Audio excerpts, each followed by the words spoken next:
Hello everyone, I hope you are all doing good. This is PS Skill and I welcome you all to Alvin Institute of Mathematics.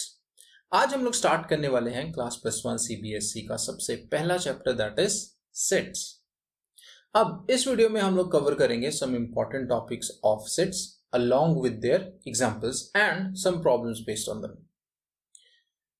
अब this video is made keeping in mind the syllabus given by CBSE for the session 2020-21. इस video में जो topics हम लोग cover करने वाले हैं वो है sets, representation of sets, empty set, finite and infinite sets, singleton set, equal sets, subsets, power set, universal set and intervals. अब देख के तो लगा होगा कि कितना सारा है ये, लेकिन ये कब खत्म हो जाएगा आपको पता भी नहीं चलेगा। चलिए तो स्टार्ट करते हैं। We will be starting with the very first word that is set. अब सेट वर्ड सुन के आपके दिमाग में क्या आता है? कुछ के दिमाग में एग्जांपल्स आए होंगे, सेट ऑफ प्लेइंग कार्ड्स या फिर सेट ऑफ स्केच पेन्स या फिर ज्वेलरी सेट, मोस्टली गर्ल्स के दिमाग में आया होगा। अब अगर इन सभी एग्जांपल्स को देखें तो इन सभी एग्जांपल्स में है क्या? Basically collection of cards, collection of pens या फिर ज्वेलरी की कलेक्शन। तो अगर हम लिटरल मीनिंग की बात करें तो a set basically means collection of objects. But now the question is every collection a set? क्या मैं हर collection को set बोल दूं? The answer is no. अब अगर हर collection set नहीं है तो set है क्या? Well, in mathematics, a set is a well-defined collection of objects. तो बेसिकली ये कलेक्शन तो होगी लेकिन वेल डिफाइंड। अब यहां पर एक खास वर्ड यूज हो गया, वेल डिफाइंड। अब आप लोग पूछोगे वेल डिफाइंड का मतलब? वेल डिफाइंड मींस कि हम लोग ये डिसाइड कर पाए कि whether a given object collection का पार्ट होगा या नहीं होगा। तो basically well defined means that it is possible to decide if a given object will be a part of the collection or not. ठीक है, तो अब इसको समझने के लिए कुछ एग्जांपल्स कंसीडर कर लेते हैं। Say collection of rivers in India. तो I want to check if this collection is a set or not.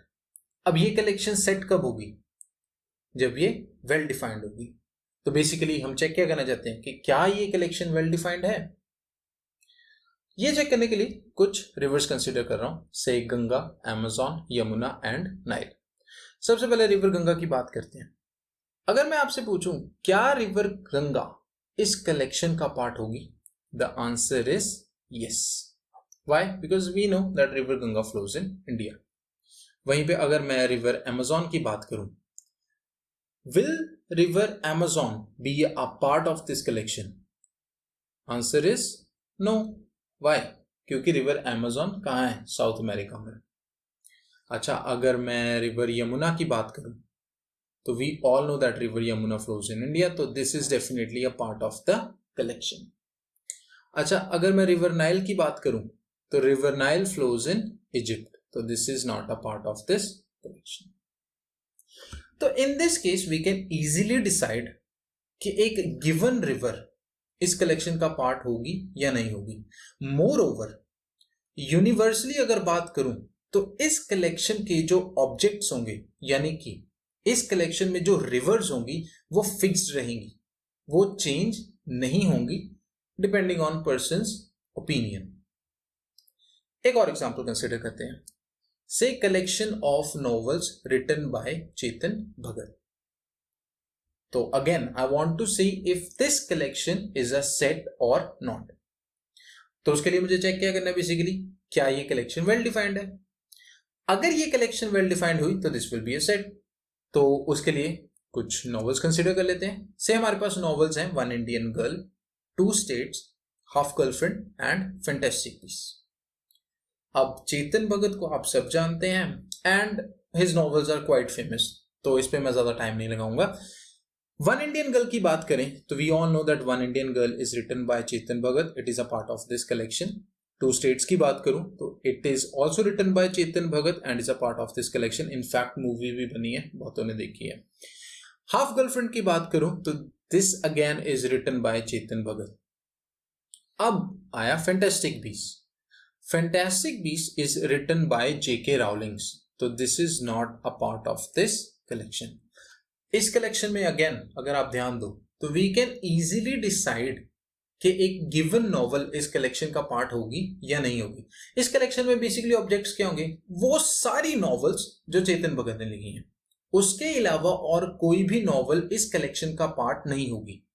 And in fact इस कलेक्शन के जो ऑब्जेक्ट्स हैं वो वेरी नहीं करेंगे depending upon a persons opinion, right. एक और एग्जांपल कंसीडर करते हैं, collection of most talented actors in Bollywood. अब सबसे पहले तो ये जो कलेक्शन है क्या ये सेट होगी, चेक कर लेते हैं। अब ये सेट कब होगी, जब ये वेल डिफाइंड होगी। तो we want to check if this collection is well defined और नॉट। अब अगर मैं मोस्ट टैलेंटेड की बात करूं, सबसे पहले तो मोस्ट टैलेंटेड का criteria will vary from person to person. For example मैं कुछ एक्टर्स कंसिडर कर लेता हूं, से शाहरुख खान, सलमान खान, अक्षय कुमार एंड वरुण धवन। अब से मेरे लिए इस कलेक्शन में जो एलिमेंट्स हैं वो है शाहरुख खान, सलमान खान एंड अक्षय कुमार। मुझे वरुण धवन इतना नहीं पसंद, तो I say these three are most talented actors for me. हो सकता है किसी और के लिए इस कलेक्शन के एलिमेंट्स हों सलमान खान, अक्षय कुमार एंड वरुण धवन। इस केस में जो ऑब्जेक्ट्स हैं कलेक्शन के वो क्या होंगे, वेरी करेंगे depending upon a persons opinion. Since यहां पे ऑब्जेक्ट्स वेरी करेंगे, this collection is not well defined, and since this collection is not well defined, hence this collection is not a set. तो जो पहले दो एग्जाम्पल्स थे वो सेट थे, लेकिन this third example is not a set because the criteria for fixing most talented actors will vary from person to person. आगे बढ़ते हैं। अब मैंने तो बोल दिया कि सेट है या सेट नहीं है, लेकिन सेट को लिखेंगे कैसे मैथमेटिक्स में, इसके लिए कुछ पॉइंट्स हैं जो मैं बता रहा हूं। सबसे पहले तो जो सेट के ऑब्जेक्ट्स हैं या जो सेट में चीजें हैं उनको हम members of a set, elements of a set या ऑब्जेक्ट्स ऑफ अ सेट कुछ भी बोल सकते हैं तीनों में से। तो ये जो तीनों टर्म्स हैं, objects, elements and members, synonymous terms हैं। सेकेंडली हम सेट्स को डिनोट करते हैं विद कैपिटल लेटर्स, तो A B C M N P X Y Z कुछ भी यूज कर सकते हैं आप लोग। थर्डली जो एलिमेंट्स हैं यानी कि जो सेट में चीजें हैं उनको हम डिनोट करते हैं स्मॉल लेटर्स से, तो A B c x Y z. Lower case में आप अल्फाबेट्स का यूज कर सकते हैं। कुछ एग्जांपल्स कंसीडर कर लेते हैं। से हमारे पास है set of all the letters in the word bite. अब मैं इस सेट को लिखना चाहता हूं इन मैथमेटिक्स, तो इसको लिखेंगे कैसे। सबसे पहले तो इस सेट में जो एलिमेंट्स हैं वो क्या होंगे, letters of the word bite. तो वो क्या होंगे, B I T and E. तो these are basically the elements of this set. अब इनको मैंने सेपरेट किया है with commas, and when I put them in braces, curly braces में पुट किया, तो this is how we write a set. अब सिंस इसको डिनोट भी करना है तो मैं इसको डिनोट कर देता हूं विद द लेटर W। तो this is how we write set of letters in the word bite. तो इसमें किया क्या, हमने एलिमेंट्स को लिस्ट किया, उनको सेपरेट किया विद कॉमर्स एंड उनको कर्ली ब्रेसेस में रखा। एक और एग्जांपल कंसीडर कर लेते हैं। से set of odd numbers less than 10। अब ऑड नंबर्स लेस देन 10 कौन कौन से होंगे, 1, 3, 5 एंड 7, एक और होगा दैट इज 9। तो ये ऑड नंबर्स हैं लेस देन 10। अब मैंने इनको सेपरेट कर दिया है, लिस्ट भी कर दिया है। अब क्या करूंगा, इनको रखूंगा ब्रेसेस में। तो this will be set of numbers, odd numbers less than 10। तो अब इसको रिप्रेजेंट करना है तो इसको रिप्रेजेंट कर देते हैं ऐसे x के साथ। तो this is how we write a set in mathematics. तो हमने एलिमेंट्स को लिस्ट किया, उनको सेपरेट किया with commas and we put them in curly braces. आगे बढ़ते हैं। अब हम बात करेंगे कि एक एलिमेंट सेट में बिलोंग करता है या नहीं करता है एंड इसको कैसे लिखना है। तो उसके लिए अभी हमने दो सेट्स कंसिडर किए थे, तो मैं सबसे पहले वाला उठा रहा हूं। That was W which was the set of letters in the word bite। तो B, I, T and E। अगर मैं आपसे पूछूं क्या B इस सेट को बिलोंग करता है, यानी does B belong to the set W, तो आप लोग कहोगे yes, तो B belongs to W। अच्छा, सिमिलरली अगर मैं पूछ लूं क्या T इस सेट को बिलोंग करता है, तो यू विल अगेन से yes। But now the question is, क्या मैं हर बार इतना बड़ा फ्रेज रिपीट करूंगा, B belongs to W, T belongs to W, इतने बड़े बड़े स्टेटमेंट्स नहीं लिखूंगा मैं। इनफैक्ट इसको लिखेंगे कैसे, इसके लिए हम लिखेंगे B belongs to के लिए हम लोग यूज करते हैं ग्रीक सिंबल एप्सिलॉन का, तो इसको लिखूंगा B belongs to W। Similarly मैं क्या लिख सकता हूं, T belongs to के लिए सिंबल यूज करूंगा एप्सिलॉन का एंड belongs to W। तो we use the Greek symbol epsilon to denote the phrase belongs to। ठीक है। अच्छा, एक और सेट हमने कंसिडर किया था, दैट वाज सेट X। क्या था, set of odd numbers less than 10। तो इसमें एलिमेंट्स थे 1, 3, 5, 7 एंड 9। अब अगर मैं आपसे पूछूं क्या 2 इस सेट को बिलोंग करता है, आंसर इज नो। अगर मैं पूछूं क्या 6 इस सेट को बिलोंग करता है, तो अगेन आप लोग बोलोगे नो। तो 2 and 6 does not belong to the set X। Again इतने बड़े बड़े फ्रेज नहीं लिखूंगा, तो इसको लिखेंगे कैसे, इसके लिए लिखेंगे 2। अब बिलोंग्स टू को हमने लिखा था विद द सिंबल एप्सिलॉन, तो यहां पे बिलोंग्स टू इसको किया कट और साथ में सेट X। तो this represents 2 does not belongs to X। Similarly मैं लिख सकता हूं 6, एप्सिलॉन का सिंबल डाला, इसको किया कट और साथ में X। तो this represents 6 does not belongs to X। तो we use the symbol epsilon, उसको एक लाइन के साथ कट किया, तो this denotes the phrase does not belongs to. आगे बढ़ते हैं। अब हम लोग बात करेंगे कुछ कॉमनली यूज्ड सेट्स की इन मैथमेटिक्स में। For example set of natural numbers, set of whole numbers, set of integers, set of rational numbers and set of real numbers. ये कुछ ऐसे सेट्स हैं जो पूरी +1 में, इनफैक्ट आपके +2 के कोर्स में भी यूज होंगे। तो इनके लिए जो अल्फाबेट्स यूज होते हैं वो आपको एज सच ही याद करने हैं। तो सेट ऑफ नेचुरल नंबर्स के लिए हम लोग यूज करेंगे N, set of whole numbers के लिए W, सेट ऑफ इंटीजर्स के लिए Z, set of rational numbers के लिए Q and set of real numbers के लिए R। अब अगर मैं बात करूं सेट ऑफ नेचुरल नंबर्स की, तो इस सेट में होंगे क्या, बेसिकली सारे के सारे natural numbers, that is 1, 2, 3 and so on. Similarly set of whole numbers में क्या होंगे, बता दो। सेट ऑफ होल नंबर्स में होंगे नंबर्स इंक्लूडिंग 0, यानी कि नेचुरल नंबर्स इंक्लूडिंग 0। सिमिलरली आप set of integers, rational numbers and real numbers भी लिख सकते हैं। आगे बढ़ते हैं।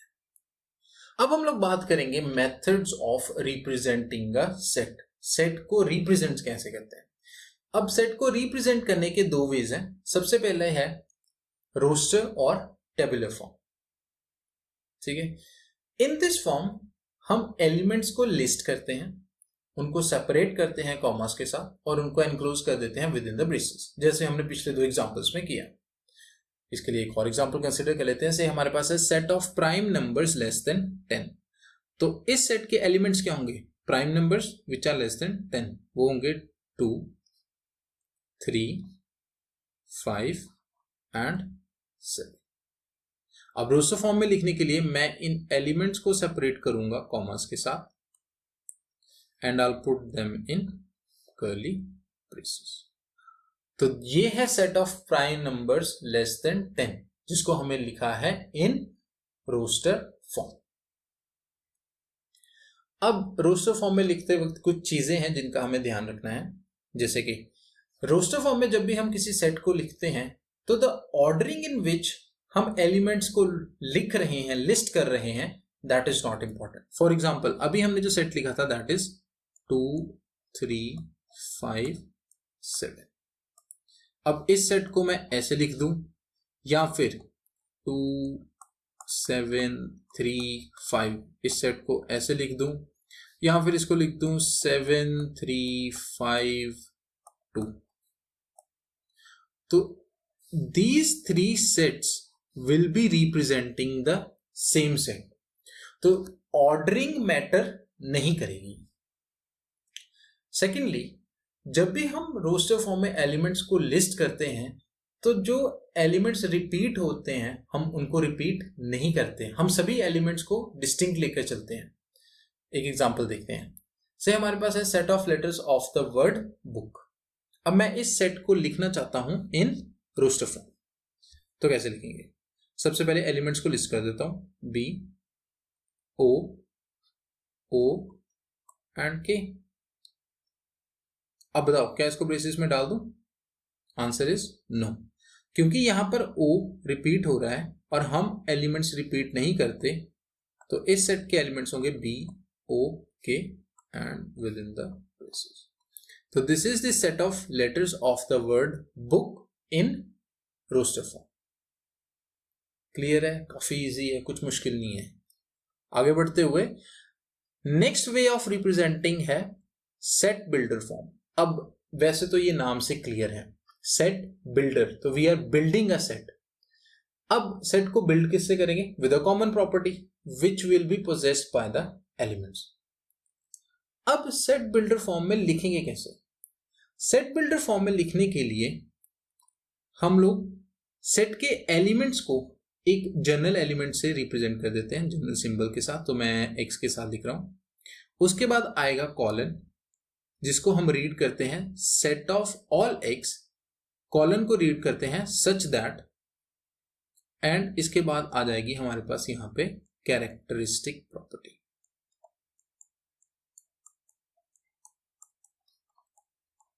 which the elements will be possessing.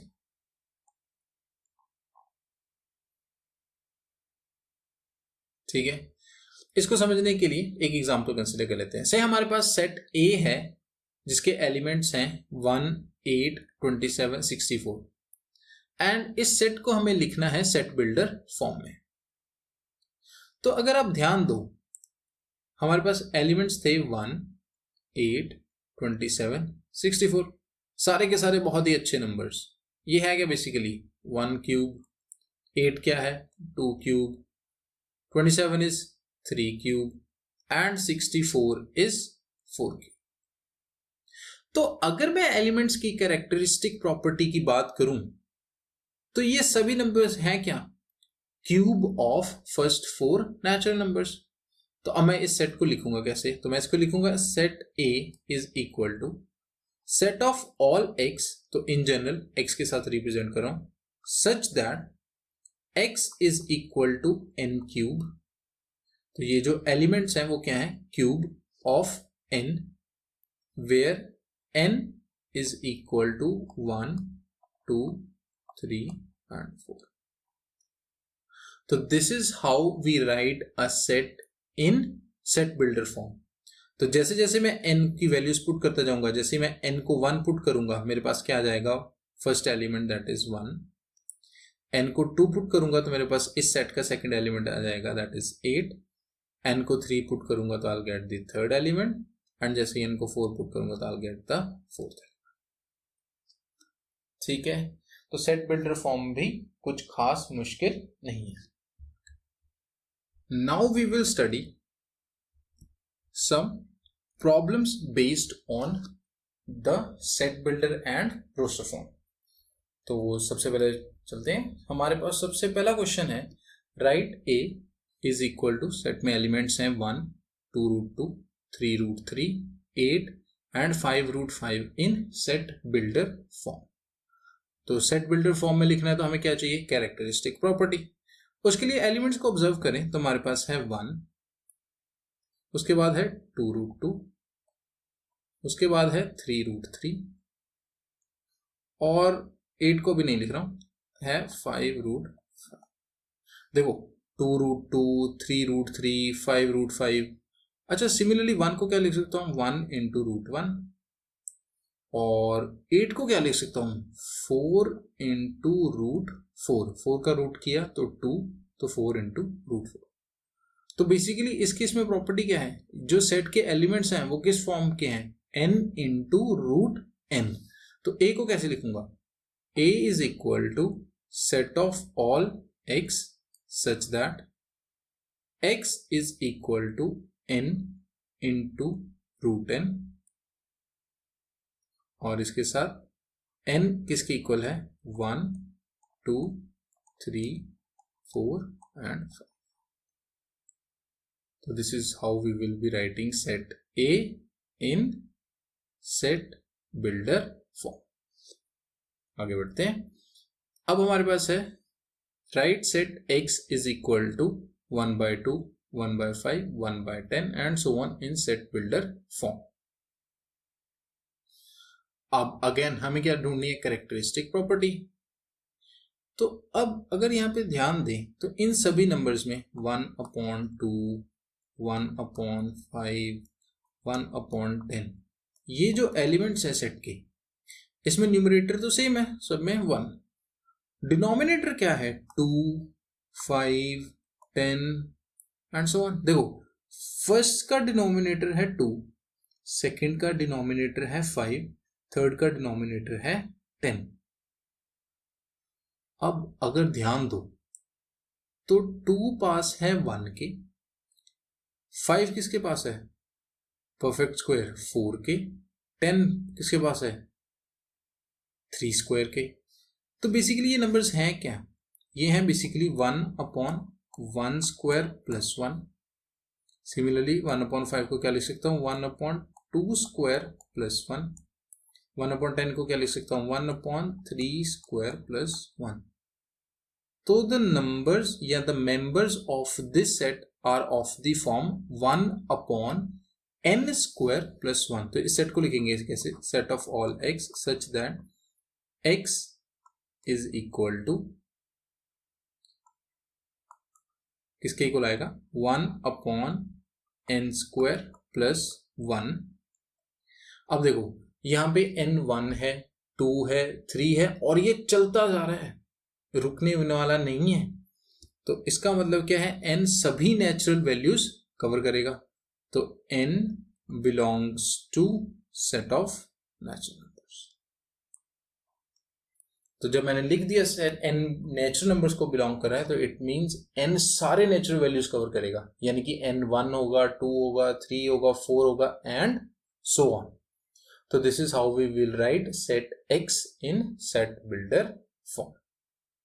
आगे बढ़ते हैं, कुछ और एग्जांपल्स हैं। अब हमारे पास आया set y such that it is a set of all x such that x is an integer and x lies between -1 and 5 both included। और इस सेट को हमें लिखना है रोस्टर फॉर्म में। तो रोस्टर फॉर्म में लिखना है, रोस्टर फॉर्म में कैसे लिखेंगे, सबसे पहले एलिमेंट्स को लिस्ट करेंगे। तो अब यहां पे कैरेक्टरिस्टिक प्रॉपर्टी है कि x एक इंटीजर है और -1 से 5 के बीच में है। अब -1 से 5 के बीच में इंटीजर्स कौन कौन से होंगे, -1, 0, 1, 2, 3, 4 and 5। Since -1 and 5 both included है तो मैंने दोनों को लिख लिया। इसको मैं इनक्लोज कर दूंगा विद इन द ब्रेसेस। तो सेट y is equal to set containing these elements -1, 0, 1, 2, 3, 4 and 5। तो this is roster form of the set y। एक और क्वेश्चन कंसिडर करते हैं। हमारे पास है write the set P is equal to set of all x such that x is equal to n/n square plus 1, जहां पर n बिलोंग कर रहा है नेचुरल नंबर्स को एंड n लाई कर रहा है 1 से 5 के बीच में। तो एलिमेंट्स क्या क्या होंगे? जब मैं n को यहां पर, अच्छा सबसे पहले तो n कौन कौन सी वैल्यूज लेगा? n लाई कर रहा है 1 से 5 के बीच में और 1 इंक्लूडेड नहीं है, तो n is basically equal to 2, 3, 4 and 5 included है, तो n बेसिकली ये 4 वैल्यूज लेगा। तो जैसे ही मैं n को 2 रखूंगा, हमारे पास फर्स्ट एलिमेंट क्या आएगा? n को रखा 2, तो that will be 2 upon 2 square plus 1। n को रखा 3, तो that will be 3 upon 3 square plus 1। 4 रखूंगा तो it will be 4 upon 4 square plus 1। Last will be 5 upon 5 square plus 1। तो ये बेसिकली है क्या? 2 upon 5, 3 upon 10, 4 upon 17 and 5 upon 26, और इनको पुट कर दूंगा विद इन द ब्रेसेस। तो this is how we will be writing the set P in roster form. काफी आसान है, इजी है, जल्दी से जल्दी कर लोगे। चलिए तो आगे बढ़ते हैं। अब एक एग्जांपल कंसिडर करते हैं। से हमारे पास है राइट सेट A। अब सेट A क्या है? Set of all x such that x is a prime number between 7 and 11, और हमें इस सेट को लिखना है in roster form. Roster form में कैसे लिखते हैं? सेट के एलिमेंट्स को लिस्ट करूंगा, उन्हें सेपरेट करूंगा विद कॉमास एंड उनको एनक्लोज कर दूंगा विद इन द ब्रेसेस। तो अब इस केस में हमारे पास सेट के एलिमेंट्स क्या हैं? Prime numbers between 7 and 11। अच्छा, 7 एंड 11 के बीच में नंबर्स कौन कौन से होंगे? 8, 9 एंड 10। क्या इनमें से कोई प्राइम है? Answer is no. 7, 8, 9 और 10 तीनों में से तो कोई भी प्राइम नहीं है। तो इस सेट में एलिमेंट्स कौन कौन से होंगे? फिर इस सेट में कोई भी एलिमेंट नहीं आएगा।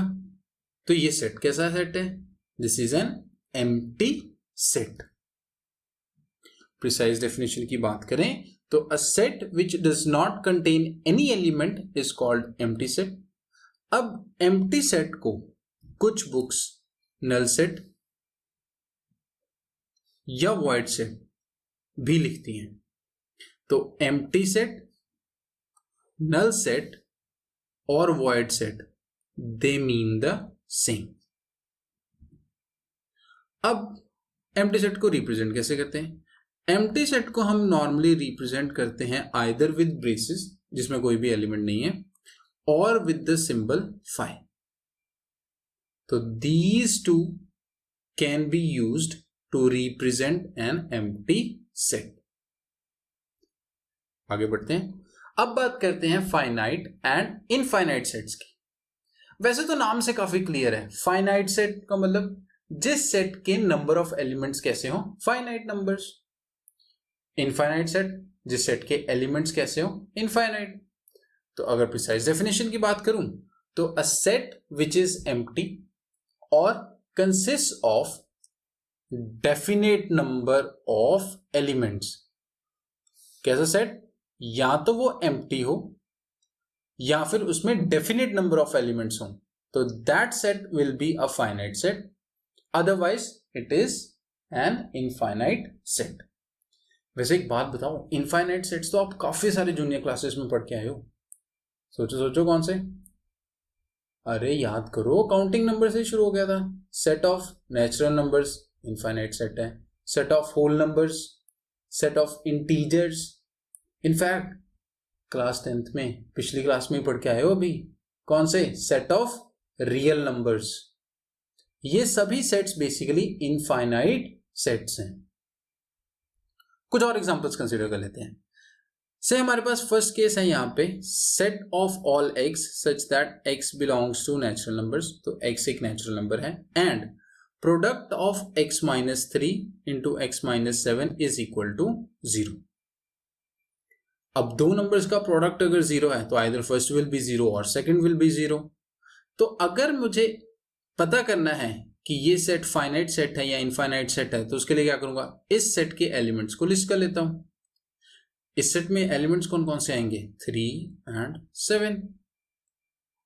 अब इस सेट के एलिमेंट्स कैसे हैं, डेफिनेट नंबर हैं, 2 ही एलिमेंट्स हैं, तो this is basically a finite set. Next case की बात करें तो ये है हमारे पास set of all x such that x belongs to natural numbers, तो x एक नेचुरल नंबर है and x is an odd prime number, odd prime numbers. अब अगर चेक करना है कि ये सेट फाइनाइट है या इनफाइनाइट है, मैं इसके एलिमेंट्स को लिस्ट करने की कोशिश कर लेता हूं। अब ऑड प्राइम नंबर्स कौन कौन से होंगे, 3, 5, 7, 11, 13, 17। क्या ये काउंटिंग कभी रुकेगी, ये तो रुकेगी नहीं, ये नंबर्स ऐसे ही चलते जाएंगे। तो this set is basically N example of infinite sets. Third example की बात करें तो इस केस में हमारे पास है set of all x such that x belongs to integers and x square is greater than और इक्वल टू 4। तो x एक इंटीजर है जिसका स्क्वायर 4 या 4 से बड़ा है, तो इस सेट में एलिमेंट्स कैसे होंगे, वो सारे इंटीजर्स जिनका स्क्वायर 4 या 4 से बड़ा है। तो सबसे पहले दिमाग में क्या आता है, 2 का स्क्वायर इज 4, तो क्या 2 इस सेट का पार्ट है, आंसर इज यस। अच्छा, अगर मैं 3 की बात करूं, 3 का स्क्वायर किया तो 9 इज ग्रेटर देन 4, तो 3 भी इस सेट का पार्ट है। अच्छा एक बात बताओ, वैसे 2 से बड़े कोई भी नंबर उठा लूं उसका स्क्वायर क्या होगा, 4 से बड़ा होगा, तो 3, 4, 5 एंड सो ऑन, ये नंबर्स ऐसे ही चलते जाएंगे। बट ध्यान से यहाँ पे x क्या था, बेसिकली एक इंटीजर था, तो अगर पॉजिटिव नंबर्स आए नेगेटिव नंबर्स भी होंगे। अब अगर मैं -1 का पूछ लूं आपसे, क्या -1 इस सेट का पार्ट होगा, -1 का स्क्वायर किया तो 1 एंड 1 इज लेस देन 4, तो -1 तो इस सेट का पार्ट नहीं है। -2 की बात करूं तो -2 का स्क्वायर 4, तो the square is equal to 4, तो इसका मतलब है -2 is a part of this set. अच्छा सिमिलरली अगर -3 की बात करूं, -3 का स्क्वायर 9, अब 9 इज अगेन ग्रेटर देन 4, तो -3 is also a part of this set and in fact -3 से छोटा कोई भी नंबर उठाऊं और उसका स्क्वायर करूं, that will always be greater than और इक्वल टू 4, तो the numbers will keep on going. अब बेसिकली इस सेट में भी नंबर्स कितने होंगे, इनफाइनाइट, तो this is again an example of infinite set. Last example की बात करूं तो ये है set of lines perpendicular to Y axis. एक बात बताओ, वाई एक्सिस के परपेंडिकुलर कितनी लाइंस बना सकते हो, सोचो। वाई एक्सिस के परपेंडिकुलर इनफाइनाइट लाइंस बन सकती हैं, तो ये सेट भी कैसा है, basically this is also an example of infinite set. Clear है, चलिए तो आगे बढ़ते हैं। अब बात करते हैं सिंगलटन सेट की। वैसे एक बात बताओ, ये सेट तो नाम से ही क्लियर है, सिंगलटन सेट का मतलब जिस सेट में एक सिंगल एलिमेंट हो। तो अगर प्रिसाइज डेफिनेशन की बात करूं तो a set consisting of a single element is called a singleton set. एक एग्जांपल कंसिडर कर लेते हैं। से हमारे पास है set of all x such that x belongs to natural numbers and x square is equal to 4।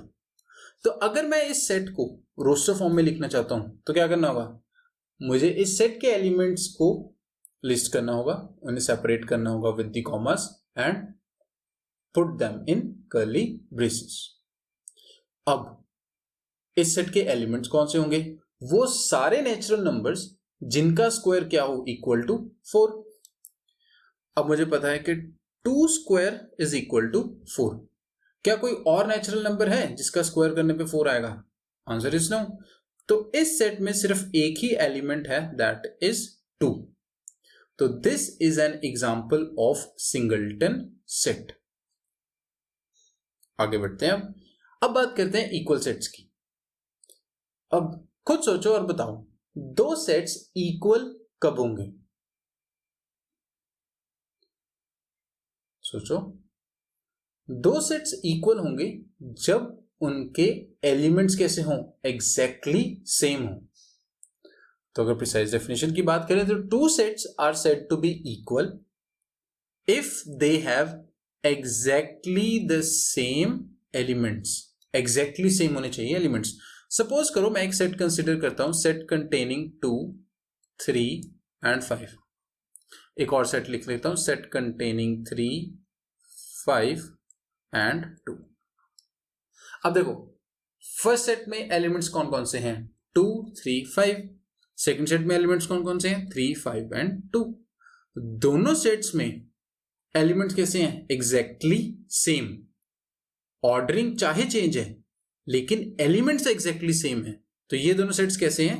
Equal sets. एक और example consider कर लेते हैं। से हमारे पास कोई सेट ए गिवन है which is set containing 1, 2, 3 and 4। एक सेट बी गिवन है हमें जो सेट बिल्डर फॉर्म में गिवन है which is set of all x such that x belongs to natural numbers and x square is less than और equal to 16। अब मैं check करना चाहता हूं क्या ये दोनों सेट्स इक्वल हैं। उसके लिए मुझे क्या करना होगा? बी को रोस्टर फॉर्म में लिखना होगा। अब बी को रोस्टर फॉर्म में लिखना है तो बेसिकली मुझे वो सारे नेचुरल नंबर्स सोचने हैं जिनका स्क्वायर 16 या 16 से कम हो। अब देखो, 1 का स्क्वायर किया तो दैट इज 1। तो इसका मतलब 1 इस सेट में आएगा, क्यों? 1 इज लेस देन 16। सिमिलरली अगर 2 का स्क्वायर किया तो 2 square is 4 which is again less than 16। तो 2 is also a part of this set. अच्छा, 3 का स्क्वायर किया तो 9 which is again less than 16। तो 3 is also a part of this set. 4 का स्क्वायर किया तो 16 विच इज इक्वल टू 16। तो 4 is also a part of this set. अच्छा, क्या इस सेट में 5 आएगा? 5 का स्क्वायर किया तो that is 25 which is greater then 16। तो बेसिकली सेट बी में जो एलिमेंट्स हैं दोज आर 1, 2, 3 एंड 4। अब ए और बी के एलिमेंट्स कैसे हैं? Exactly same. तो I can write that set A is equal to set B. Clear है? तो दो सेट्स इक्वल कब होंगे? When they have exactly the same element. चलिए, तो अब कर लेते हैं एक problem based on equal sets. अब question says which of the following sets are equal. तो मुझे चेक करना है A B C D E and F sets में कौन कौन से सेट्स क्या हैं इक्वल सेट्स।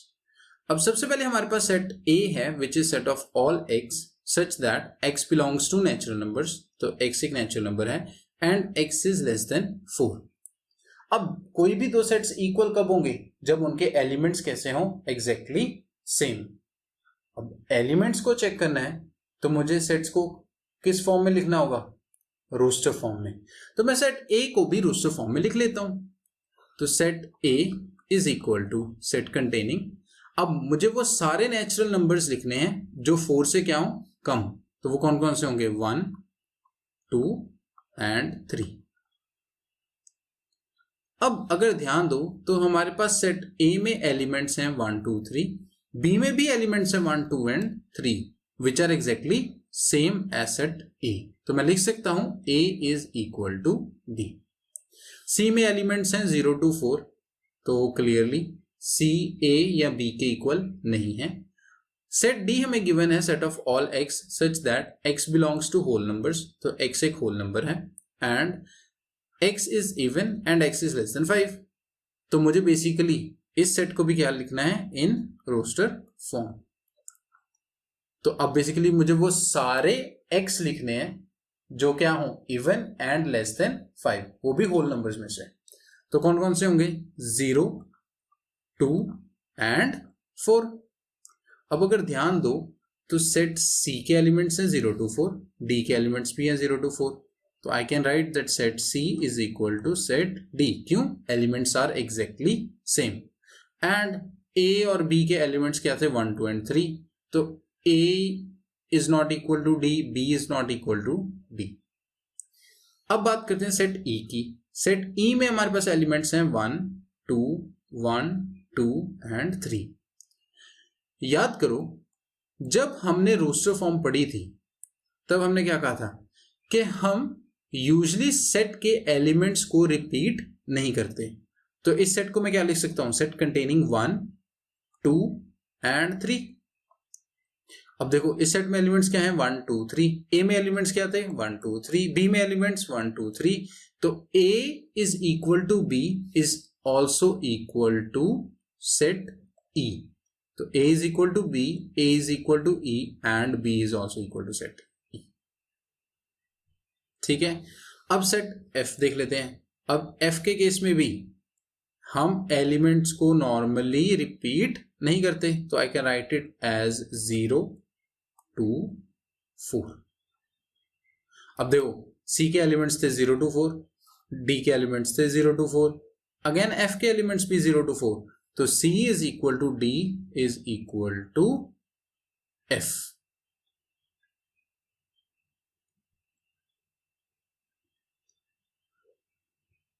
तो हमारे पास जो इक्वल सेट्स आए वो क्या हैं? A is equal to B, या फिर मैं लिख सकता हूं A is equal to E and B is equal to E। Similarly C is equal to D, C is equal to F और D is equal to F। So these are all the equal sets in this question। Clear है? चलिए, तो सो फार जो topics हम लोग cover कर चुके हैं वो है सेट। अब सेट क्या है? A well defined collection of objects.